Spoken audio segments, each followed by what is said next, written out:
Bonjour à tous, nouvelle solution abordable dans l'écosystème Fujifilm, le Samyang 75 mm f 1.8.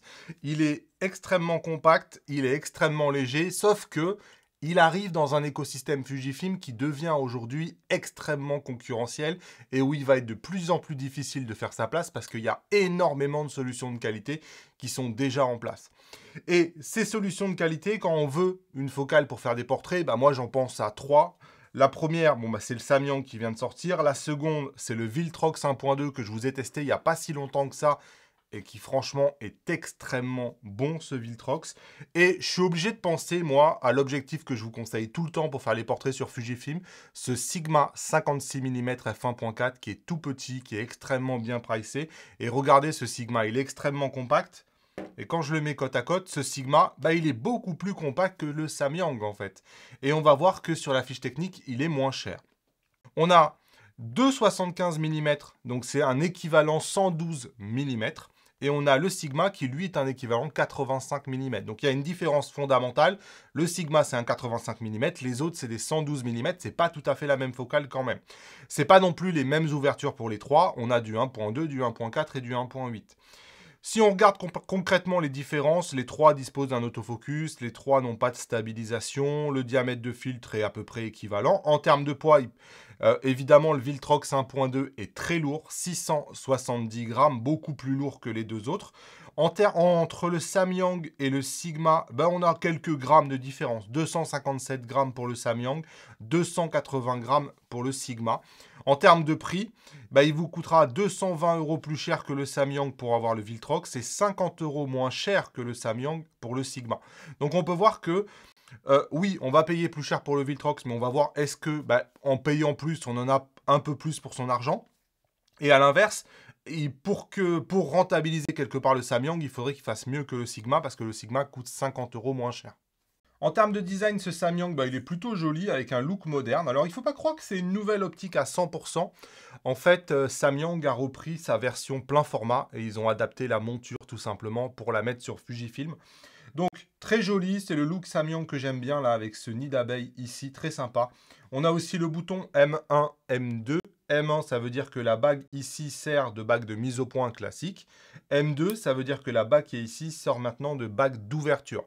Donc ça, c'est plutôt cool d'avoir cette fonction-là, d'autant plus qu'ils promettent que ça peut évoluer et que ça pourra être changé dans le futur.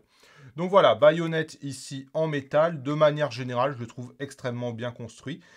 Le seul truc qu'on peut regretter avec ce Samyang, c'est comme je vous le disais, c'est un objectif qui est fait pour le plein format à l'origine. Ça veut dire que on a quand même 50% du verre de cet objectif qu'on n'utilise pas, nous en APS-C. Donc quelque part, il aurait pu être beaucoup plus compact et beaucoup plus léger, ce qui explique probablement que il est plus gros ici que le Sigma. Sur le terrain, moi j'avais commencé à examiner le bokeh avec 26 millions de pixels sur le X-H2S. Écoutez, moi le piqué m'a semblé plutôt très bon sur ce capteur de 26 millions de pixels. Je dirais pas que ça l'exploite à 100%, mais je trouve que les résultats sont assez honorables sur toute la plage, que ce soit au centre ou sur les côtés. Le problème, il vient surtout quand on se met sur les capteurs de 40 millions de pixels et qu'on compare avec le Sigma et avec le Viltrox. Là, par contre, on s'aperçoit d'un piqué qui est bien moins bon. Je vais vous le zoomer. Vous voyez ici sur les détails, il est bien moins bon que ce qu'on peut avoir sur le Sigma et bien moins bon que ce qu'on peut avoir sur le Viltrox, qui est probablement le meilleur des trois. Donc oui, le Viltrox coûte 220 € de plus, mais c'est vraiment quelque chose qui marche très très bien. Le Sigma est vraiment pas loin. Par contre, le Samyang à pleine ouverture, il a un double désavantage en fait, le Samyang. C'est qu'il est à 1.8, donc quelque part, il a moins de lumière. Et en plus, le piqué est moins bon. On peut imaginer que le Sigma avec le Viltrox à 1.8 serait encore meilleur et que le fossé serait encore plus important. Donc le Samyang, il est pas tout à fait au même niveau de piqué que les deux autres. Et regardez, là maintenant on est sur les côtés. Sur les bords, c'est pareil. Le Sigma est largement le meilleur sur les bords. Le Viltrox en deuxième et le Samyang loin derrière en troisième. Et il cumule un autre inconvénient, le Samyang, c'est que c'est lui qui présente le plus d'aberrations chromatiques. Bon, alors j'en ai fait pas mal, mais on va pas tous les regarder. Quand je voulais juste voir le rendu entre un 1.8 et un 1.2, la première chose que je voulais vous dire, c'est que ces deux photos ici, elles sont prises à 1.8. Et ce qu'on peut voir, c'est que le bokeh du Samyang est assez agressif. Il est pas du tout aussi doux que le Viltrox. Là, je rappelle que c'est la même ouverture sur les deux photos. Le Viltrox, on a un bokeh qui est super doux. le Samyang, on a un bokeh qui est pas du tout pastel.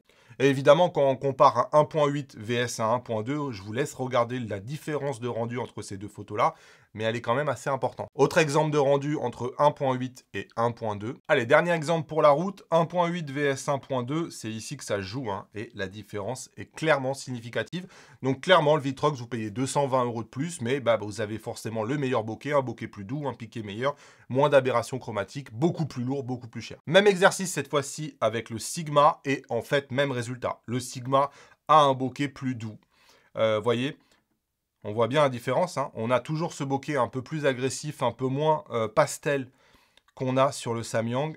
Et ça, on va le retrouver sur toutes les photos. Vous voyez ici comment les fleurs, c'est beaucoup plus agressif que la version Sigma qui est ici, qui est beaucoup plus douce. Donc, en définitive, le Sigma à 1.4 compense le fait qu'il a une focale moins forte. Donc, on a 56 mm au lieu de 75 mm, mais on a 1.4 au lieu d'1.8. Donc, pour moi, il donne à peu près la même quantité de bokeh, sauf que le bokeh du Sigma est toujours plus doux. Allez, petite pause dans la vidéo. Je vous rappelle que ces vidéos sont pas sponsorisées. Bon, celle d'aujourd'hui, a priori, on n'en doute pas.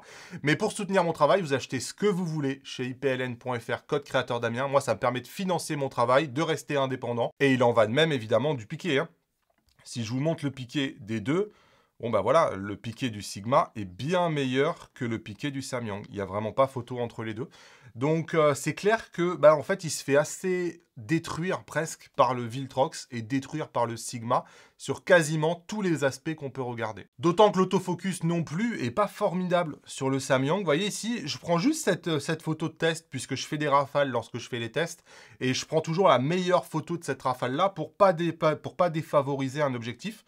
Et en fait, ici, par exemple, on se rend compte que sur cette rafale-là, où mon sujet ne bouge pas, sur 10 photos, j'en ai 7 ou 8 qui ne sont pas dans le focus. Et ce comportement-là, je ne le retrouve pas sur le Viltrox et je ne le retrouve pas sur le Sigma. Donc, en termes autofocus, c'est pas mauvais, parce qu'il ne faut pas abuser, mais c'est vrai que c'est pas non plus formidable. On a quand même pas mal d'hésitation et pas mal de pertes autofocus. Les algorithmes Fujifilm sont pas faciles à adopter pour les marques tierces. Sigma et Tamron ont notamment eu beaucoup de mal à les adopter. Il a fallu des mises à jour et compagnie, donc ça arrivera peut-être aussi chez Samyang. Et je suis vraiment désolé pour Samyang, mais le flair non plus n'est pas extraordinaire sur cet objectif. Je trouvais qu'on avait une quantité de flair qui était quand même pas négligeable. Et je vous le disais, les aberrations chromatiques, c'est un peu la même chose, hein. Si vous zoomez, vous avez des aberrations chromatiques à un niveau modéré, j'aurais tendance à dire. Si vous suivez mes vidéos, vous savez que j'aime pas casser un produit et que j'aime bien trouver des points positifs au produit. Clairement, ce Samyang, si vous pouvez l'avoir sur un bon prix et sur un capteur de 26 millions de pixels, franchement, il donne pas une mauvaise prestation, hein. Et en plus, il est relativement compact. Mais c'est vrai que si on doit l'acheter neuf aujourd'hui, waouh, moi je préfère payer 220 € de plus et avoir le rendu que propose un Viltrox, ou payer 50 € de moins et avoir le rendu que propose un Sigma. En fait, il tombe entre les deux et on ne sait pas vraiment dans quel cas opter pour lui plutôt que les deux autres.